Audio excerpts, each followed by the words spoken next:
Hello， 大家好，我是幸福的眼泪。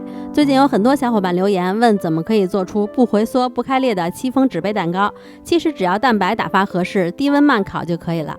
今天就给大家分享一个不开裂不回缩，松软又湿润的橙子味戚风小蛋糕，真的特别好吃，不做你会后悔的，赶快收藏做起来。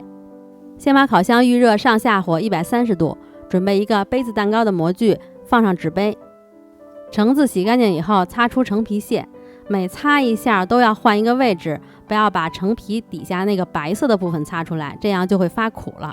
橙皮屑里加入低筋面粉和玉米油，搅拌均匀。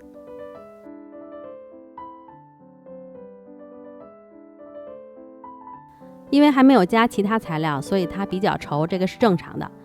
再加入新鲜的橙汁和蜂蜜，这个橙汁就是把橙子挤出汁。没有橙子你也可以做原味的，换等量的牛奶。不过我觉得橙子味的比原味的要好吃很多。然后分开蛋清和蛋黄，把蛋黄加进来，搅拌均匀。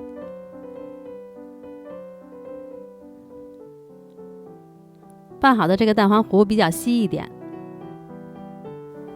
放在一旁备用。然后就来打蛋清儿，蛋清里加入细砂糖和盐，糖的量不多，就一次全都加进去就好了。装蛋清的盆一定要无油无水，而且不能有蛋黄滴进去。可以先用打蛋器的低速打，等出现气泡了，然后再转中速打。打到蛋白出现纹路了，快打好了，再变回低速打。最后就打到这个状态，有一个细小的弯钩。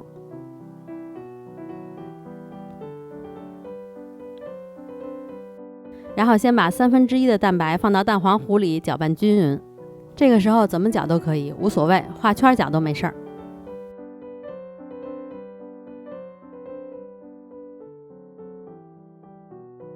拌匀以后，再把蛋黄糊全部倒入到蛋白里，再用刮刀从中间切入，由底部向上翻拌，一边拌还要一边转动盆子。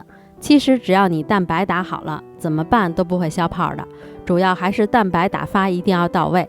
拌好的蛋糕糊是很细腻有光泽的，装入裱花袋里，挤在纸杯里8到9分满。这个配方差不多可以做10个杯子蛋糕。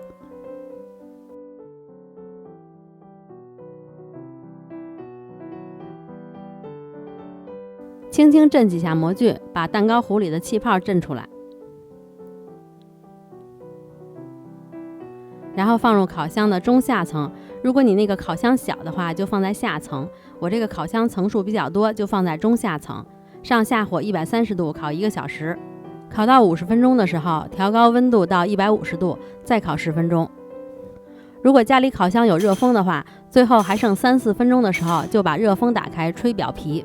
烘烤结束以后取出来震2下，把热气震出来，然后把蛋糕侧着放，最好是可以把它侧着放在晾架上，放在模具里，因为模具比较热，它还会余温继续加热蛋糕，这样蛋糕容易消耗更多的水分。